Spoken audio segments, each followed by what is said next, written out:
Pablo a los Filipenses. Carta del apóstol Pablo a los Filipenses. Vamos a leer en el capítulo 2, desde el versículo 1 hasta el versículo 11. Carta del apóstol Pablo a los Filipenses en el capítulo 2, desde el versículo 1 hasta el versículo 11. Yo leo para ustedes, mis hermanos. Por tanto, si sienten algún estímulo en su unión con Cristo, algún consuelo de amor, algún compañerismo en el Espíritu, algún afecto entrañable, llénenme de alegría teniendo un mismo parecer, un mismo amor, unidos en alma y pensamiento. No hagan nada por egoísmo o vanidad, más bien con humildad consideren a los demás como superiores a ustedes mismos. Cada uno debe velar no solo por sus propios intereses, sino también por los intereses de los demás. La actitud de ustedes debe ser como la de Cristo Jesús, quien siendo por naturaleza Dios, no consideró el ser igual a Dios como algo a que aferrarse. Por el contrario, se rebajó voluntariamente, tomando la naturaleza de siervo y haciéndose semejante a los seres humanos. Y al manifestarse como hombre, se humilló a sí mismo y se hizo obediente hasta la muerte, y muerte de cruz. Por eso Dios lo exaltó hasta lo sumo y le otorgó un nombre que está sobre todo nombre, para que ante el nombre de Jesús se doble toda rodilla en el cielo y en la tierra y debajo de la tierra, y toda lengua confiese que Jesucristo es el Señor, para gloria de Dios Padre. Amén. Pueden tomar asiento, mis hermanos.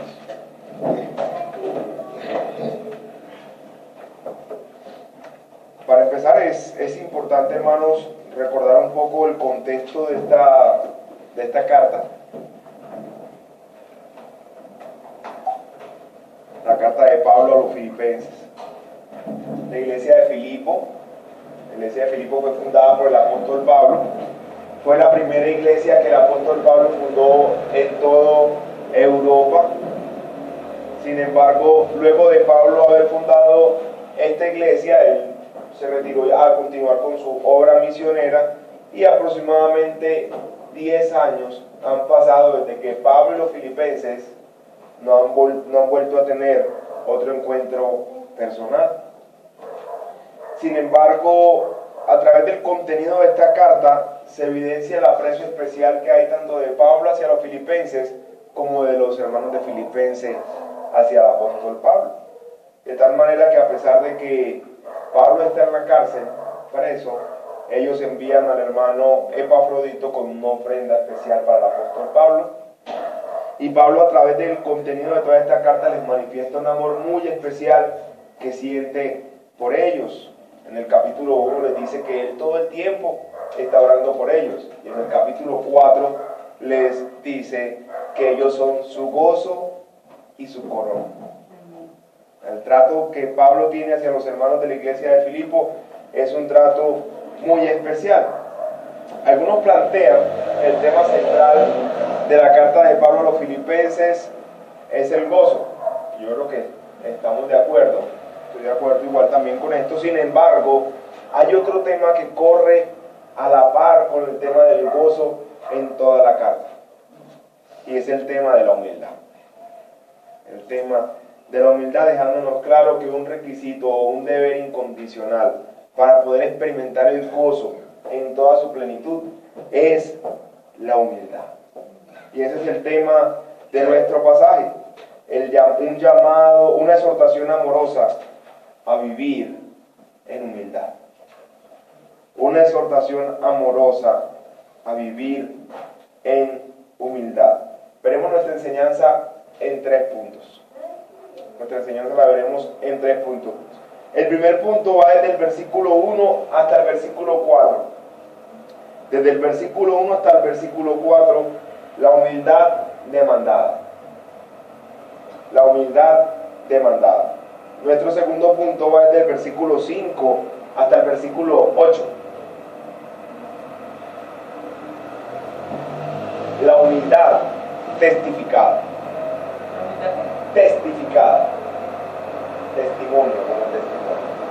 La humildad testificada desde el versículo 5 hasta el versículo 8. Y nuestro tercer y último punto, la humildad recompensada, desde el versículo 9 hasta el versículo 11. La humildad recompensada. Les pido me disculpen si en algún momento cito de memoria algún pasaje y no es tan preciso como lo vemos en la NBI, porque me sé mucho de memoria esta sesión en la Reina Valera 1960. Por si de pronto ahorita en la lectura dije algo o ahora en la predicación o en enseñanza hago mención de alguna palabra que no sea tal cual, ¿cierto? Con la nueva versión internacional.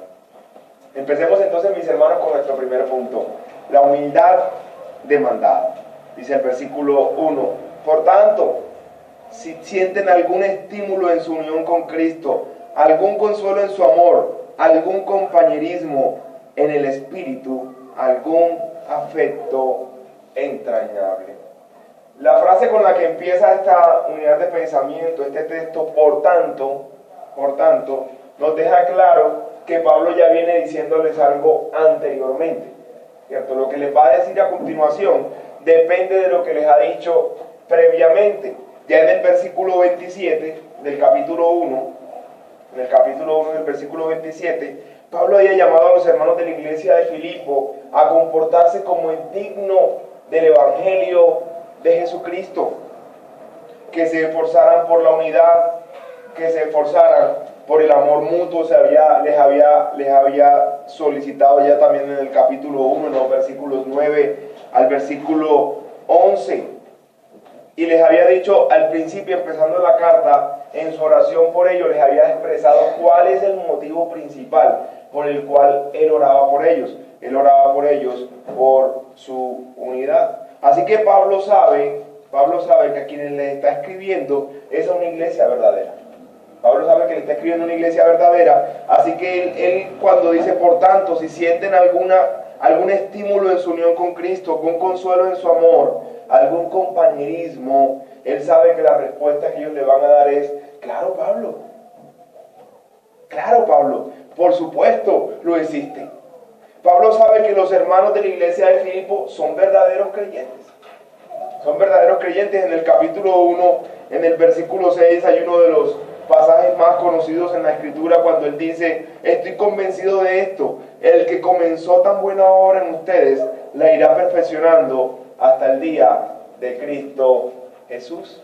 Pablo está convencido que a quienes les está hablando son verdaderos creyentes.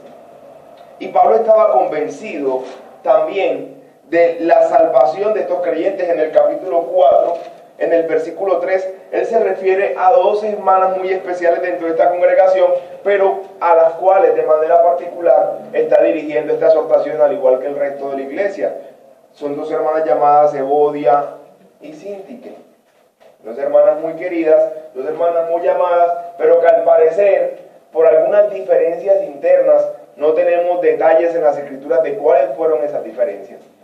Dos hermanas muy amadas, que quizás podríamos decir que antes andaban juntas para todas partes. De repente, la unidad, el amor y la coinonía que existía entre esas dos hermanas se rompe.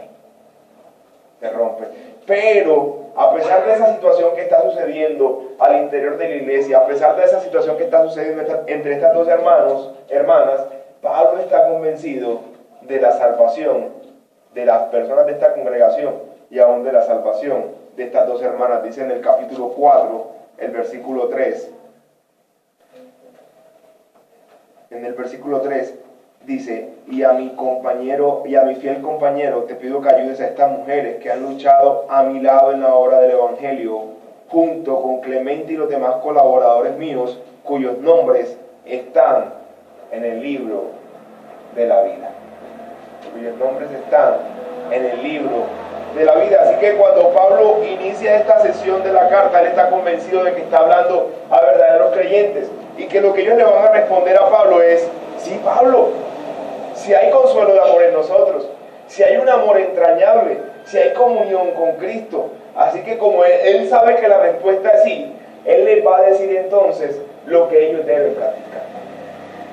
Él está convencido, como se lo va a decir luego en el capítulo 2, versículos 13 y 14, porque Dios es el que en vosotros produce, así el querer como el hacer. O sea, él sabe que Dios capacita al creyente para vivir una vida santa. Así que entonces a ellos, él les va a demandar lo siguiente. Dice el versículo 2, llénenme de alegría.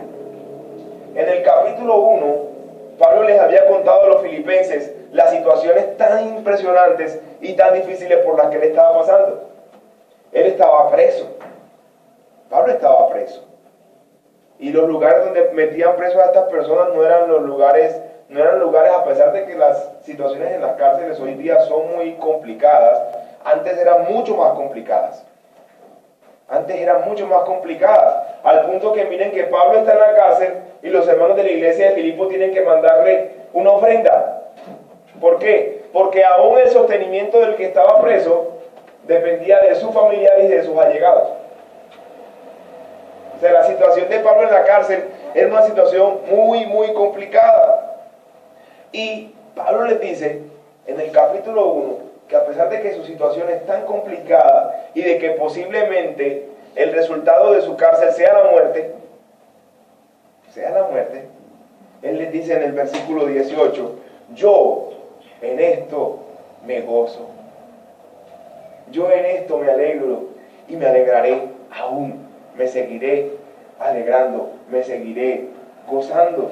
Sin embargo, en este versículo 2, Él les manda un mensaje inmediatamente y es: a pesar de que yo me gozo independientemente de las circunstancias por las que estoy atravesando, hay una sola cosa que me disminuye el gozo. Hay una sola cosa que me disminuye la alegría. Y es saber que en el cuerpo de Cristo, que entre la iglesia del Señor hay divisiones, hay murmuraciones y hay contiendas.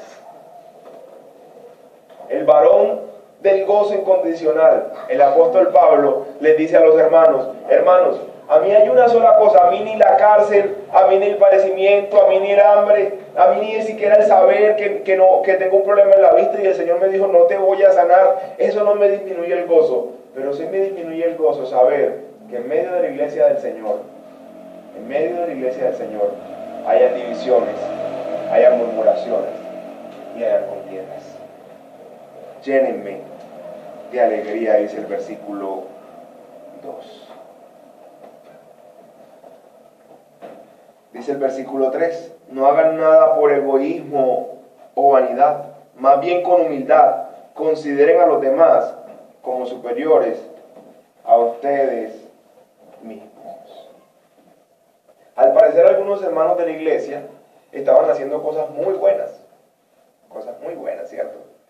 Estaban haciendo cosas muy buenas. Él dice, no hagan nada. O sea, ellos sí estaban haciendo cosas. Sin embargo, Pablo lo frena y le dice, no hagan nada.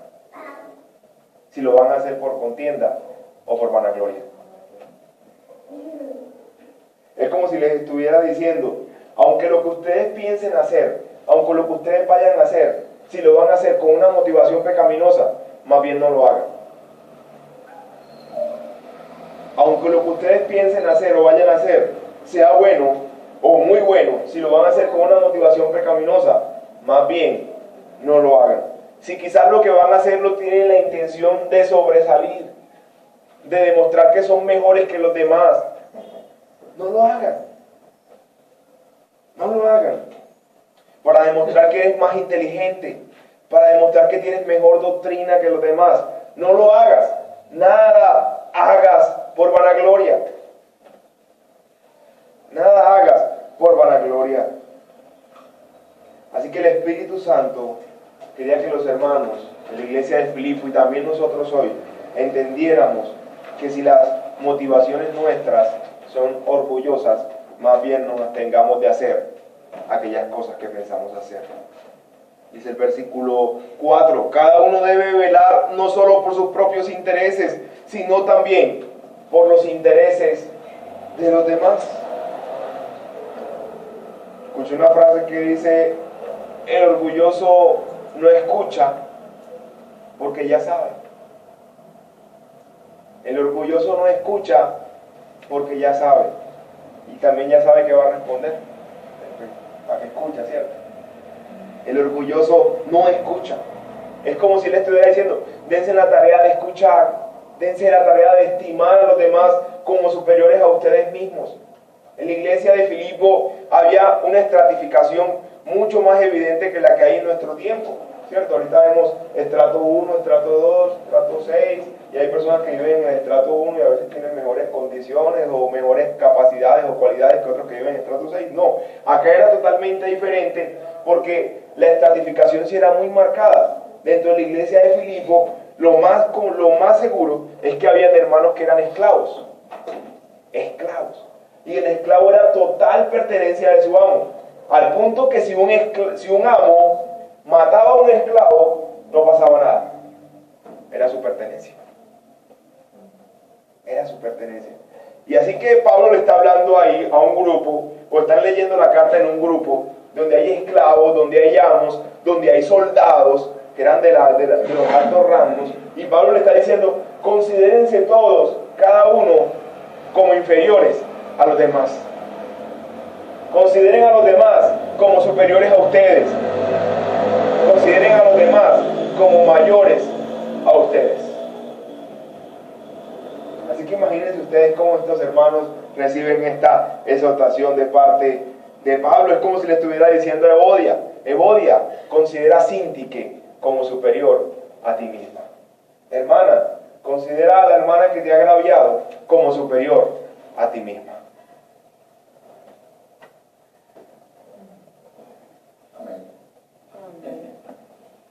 Sin embargo, es posible que los hermanos de la iglesia de Filipo pensaran que esto era una tarea imposible, ¿cierto? Considerar a todos, sí, a esa hermana, sí, a todos, ¿cierto? Señor, pero es que ellos podrían pensar que era una tarea imposible, por lo cual Pablo les va a demostrar a continuación el mayor ejemplo de humildad. Y que por mucho que nosotros nos rebajemos, nunca nos rebajaremos tanto como se rebajó el Señor Jesucristo. Versículo 5. La actitud de ustedes debe ser como la de Cristo Jesús. Es nuestro segundo punto, la humildad testificada. Verso 6. Quien siendo por naturaleza Dios, no consideró el ser igual a Dios como algo a que aferrarse. Por el contrario, se rebajó voluntariamente, tomando la naturaleza de siervo y haciéndose semejante a los seres humanos. ¿Qué pasaje, hermanos? ¿Qué pasaje? Este pasaje nos muestra cómo Cristo tiene dos naturalezas. Dos naturalezas. Una sola persona, dos naturalezas, una sola persona. Cristo es totalmente Dios. Cristo siempre ha existido. Desde el principio del estado. Amén. Cristo es eterno. Cristo es eterno, es eterno en la creación. Él estaba junto con el Padre. Cristo siempre ha sido el Hijo eterno de Dios. Cristo siempre ha sido el Hijo eterno de Dios. Y en este pasaje se nos muestra de manera clara cuando dice, quien siendo por naturaleza Dios. Dios con D mayúscula. No consideró el ser igual. Cristo es coigual con el Padre. Cristo es coigual con el Padre, como algo a que aferrarse. En este pasaje, a pesar de que se nos muestra de manera clara cómo Cristo, siendo Dios, tomó la forma de un hombre, este pasaje se nos muestra de manera clara algo que en teología se le conoce como la kenosis. La kenosis. Dios se vació en el cuerpo de un hombre. Dios se vació en el cuerpo de un hombre, se le conoce como kenosis, sin dejar de ser Dios. Cristo, sin dejar de ser Dios, tomó el cuerpo de un hombre y fue totalmente un hombre. totalmente un hombre, así como cualquiera de nosotros, pero sin pecado. A pesar de que en este pasaje se nos muestra de manera clara que Cristo es Dios, que Cristo es Dios. A pesar de que se nos muestra de manera clara, no ese es el sentido de este pasaje. No ese es el sentido de este pasaje. El sentido de este pasaje es la explicación y la exhortación que Pablo le da a los filipenses, exhortándolos a la humildad y demostrándole que el Dios Todopoderoso, que el Eterno, que el Alto y Sublime, nos considera a nosotros como superiores a Él mismo. Y se humilló y tomó forma de siervo. Nos considera a nosotros como superiores a Él mismo, y que la más alta expresión de humildad que nosotros podamos tener en esta tierra nunca se podrá comparar con la humildad de nuestro bendito Señor Jesucristo. En este pasaje se cumple de manera precisa y de manera clara Isaías capítulo 53. En este pasaje se nos muestra que en Cristo se cumple Isaías capítulo 53. Lo leo para ustedes. ¿Quién ha creído nuestro mensaje? ¿Y a quién se le ha revelado el poder del Señor? Creció en su presencia como vástago tierno, como raíz de tierra seca. No había en él belleza ni majestad alguna. Su aspecto no era atractivo y nada en su apariencia lo hacía deseable. Despreciado y rechazado por los hombres, varón de dolores, hecho para el sufrimiento. Todos evitaban mirarlo. Fue despreciado y no lo estimamos. Ciertamente Él cargó nuestras enfermedades y soportó nuestros dolores, pero nosotros lo consideramos herido, golpeado por Dios y humillado. Él fue traspasado por nuestras rebeliones y molido por nuestras iniquidades. Sobre Él recayó el castigo, precio de nuestra paz, y gracias a sus heridas fuimos sanados. En Cristo se cumple perfectamente Isaías capítulo 53. Sin embargo, a través de esta explicación, esta demostración de Cristo, podemos ver algunas aclaraciones de lo que significa la humildad. A través del ejemplo y a través del testimonio de Cristo podemos ver lo que significa la humildad de manera práctica. Dice el versículo 8: y al manifestarse como hombre, se humilló a sí mismo y se hizo obediente hasta la muerte, y muerte de cruz. Así que humildad significa muerte. Humildad significa morir a mí mismo. Humildad significa morir al yo. Significa morir al primero yo, primero mis intereses, primero mi comodidad, primero yo estar bien. Humildad significa morir a todo ese primero yo y considerar primero a los demás. Humildad significa muerte. Humildad significa negarte a ti mismo. Humildad significa cruz. Esto significa la humildad. Y algo importante que vemos en este pasaje es que Cristo se humilló a sí mismo. A pesar de que Pilato lo llevó a la cruz, los judíos lo llevaron a la cruz, fue él mismo quien decidió bajar a la cruz. Fue él mismo quien se humilló. Así que humildad significa humillarnos a nosotros mismos. A Cristo nadie lo humilló sin su propia voluntad. El hecho de hacerse hombre ya era una gran humillación para él. El hecho de que Cristo se hiciese hombre ya era una gran humillación para él. Pero decidió humillarse aún más. Aún más. Al punto que su propia familia, al punto que los de su propia nación lo consideraran maldito. Que dice la Escritura: maldito todo aquel que es colgado en un madero. Maldito todo aquel que es colgado en un madero. Humildad significa aprender a guardar silencio. Humildad significa aprender a guardar silencio. Nuestro Cristo en la cruz, como un cordero, fue llevado al matadero.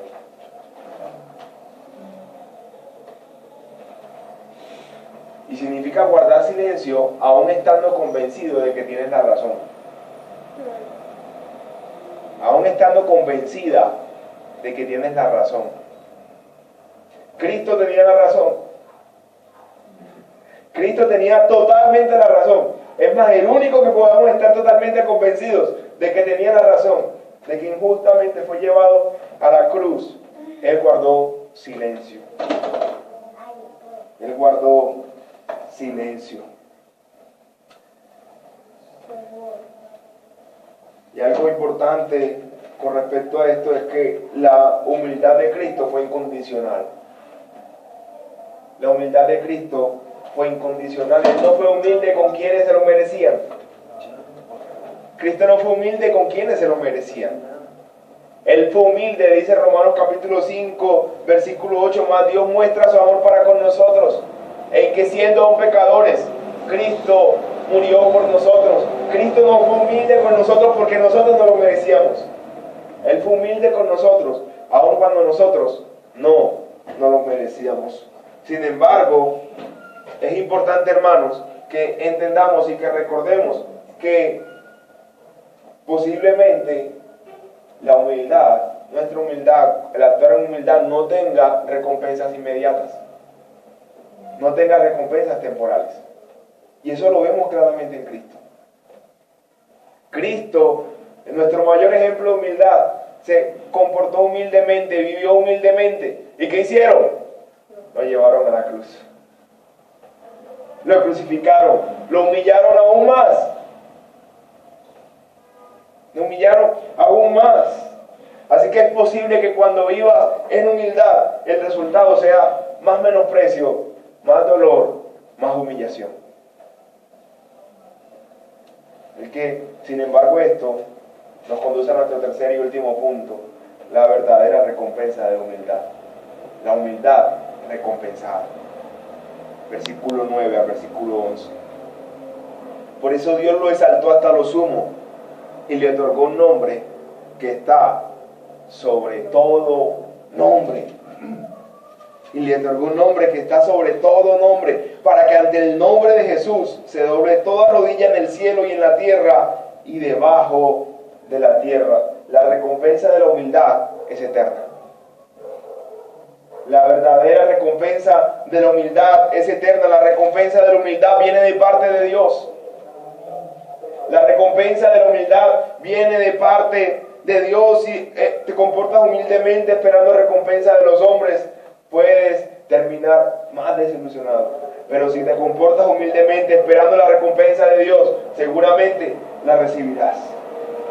Pablo quería que los hermanos de la iglesia de Filipo dejaran de pensar tanto en lo temporal y comenzaran a pensar más en lo eterno, comenzaran a pensar más en la vida venidera. Es por eso que, según mi humilde apreciación, una de las cualidades o una de las características de la carta de Pablo a los filipenses es que esta carta es una carta muy escatológica. Él todo el tiempo les está hablando con respecto a la venida de Cristo, a la vida venidera. Así que Pablo quería que los hermanos de la iglesia estuvieran pensando en la eternidad. En la eternidad. Cristo recibió la más grande recompensa porque Él fue quien más fue humillado. A pesar de que nosotros recibiremos recompensa por causa de la humildad en cuanto seamos humildes, nunca nuestra recompensa será igual a la recompensa de Cristo.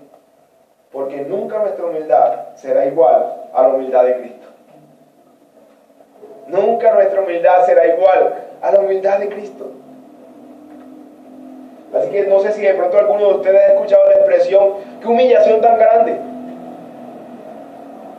¿Alguna vez lo hemos escuchado? ¡Qué humillación tan grande! Bueno, la humillación más grande que nosotros podamos experimentar en esta tierra no se puede comparar con el Hijo de Dios colgado en la cruz, con el Hijo de Dios, con el Eterno, con el Dios tres veces santo, hecho maldito por nuestros pecados. Esa es la más grande humillación. Nunca nuestra humillación se podrá comparar con la humillación de Cristo. Por eso nunca nuestra recompensa se podrá comparar con la recompensa de nuestro Señor Jesucristo. A veces utilizamos la expresión, quiero hacer la aclaración, la expresión lo sumo, la palabra sumo, para referirnos a algo muy bajo, ¿cierto? Por ejemplo, decimos Cristo fue humillado hasta lo sumo. A veces hemos utilizado esta expresión, pero la palabra sumo es totalmente opuesta. La palabra sumo significa alto. La palabra sumo significa alto. Así que Cristo fue exaltado hasta lo sumo. Cristo fue exaltado hasta lo sumo. Y la palabra que se utiliza acá tiene alguna cualidad especial, y es que no se utiliza en ninguna otra parte del Nuevo Testamento cuando dice Dios lo exaltó. Esa palabra exaltó que está utilizando ahí realmente significa lo super exaltó. Los super exaltó. No hay un lugar más alto que el lugar donde fue llevado nuestro bendito Jesucristo. No hay un lugar más alto. Por eso ante Él toda rodilla se ha de doblar. Sin embargo, también es importante, mis hermanos, para terminar, que recordemos cuál es el propósito de esta recompensa. ¿Cuál es el propósito de la humildad? ¿Cuál es el propósito de la humildad? Dado que esperamos tan gran recompensa, ¿cuál es el propósito de la humildad? ¿Cuál es el propósito de nuestra humildad? Dice el versículo 11: y toda lengua confiese que Jesucristo es el Señor, para gloria de Dios Padre. Toda la vida de humildad de Cristo, toda la humillación de Cristo estuvo centrada en la gloria de su Padre. Así que cuando nosotros practiquemos la humildad, cuando nosotros vivamos la humildad, no es para que digan de nosotros: ¡wow! ¡Qué hermano tan humilde! ¡Wow! ¡Qué hermana tan humilde! ¡Qué niña tan humilde! ¡Qué niño tan humilde! No. Ese no debe ser el centro, ese no debe ser el objetivo de la práctica de la humildad. El objetivo de nuestra humildad es la gloria de Dios el Padre. Ese debe ser nuestro correcto enfoque, hermanos. Hemos visto hoy, hermanos, vimos 3 puntos. El primer punto fue la humildad demandada, donde vimos que Pablo está convencido de que a quienes les hablan y ellos van a poder cumplir este mandato son verdaderos creyentes. Vimos que la falta de humildad la falta de humildad y las divisiones entre los hermanos era lo único que disminuía la alegría y el gozo incondicional del apóstol Pablo. Y vimos que la humildad, el llamado a la humildad, es una exhortación a morir a nosotros mismos. Luego vimos en nuestro segundo punto la humildad testificada. Vimos la kenosis. Cristo es Dios. Cristo es Dios. Sin embargo, también entendimos que el verdadero sentido de este pasaje es mostrarnos cómo Cristo, a pesar de ser igual a Dios, se humilló y tomó forma de hombre. Y a través de esto, el Señor nos enseña que la humildad significa morir a nosotros mismos, la humildad significa cruz. Y vemos por último que la humildad es recompensada, pero la recompensa de la humildad no necesariamente es temporal. La recompensa de la humildad es eterna, y que el fin de la humildad es la gloria de Dios. A manera de aplicación, mis hermanos, muere a ti mismo en lo que tiene que ver con la relación con tus hermanos. Muere a ti mismo en lo que tiene que ver con la relación con tus hermanos. Examina tu corazón y mira a Cristo, nuestro dulce Salvador, humildemente colgado en la cruz por tus pecados, pues nos consideró a nosotros como superiores a Él. Y ve y muestra un servicio abnegado a tu prójimo, especialmente, aclaro, especialmente con aquellos que no se lo merecen. Ve y muestra un servicio humilde y abnegado especialmente con aquellos que no se lo merecen, con ese hermano o esa hermana que a veces no se lo merece, con ese esposo o esa esposa que a veces no se lo merece.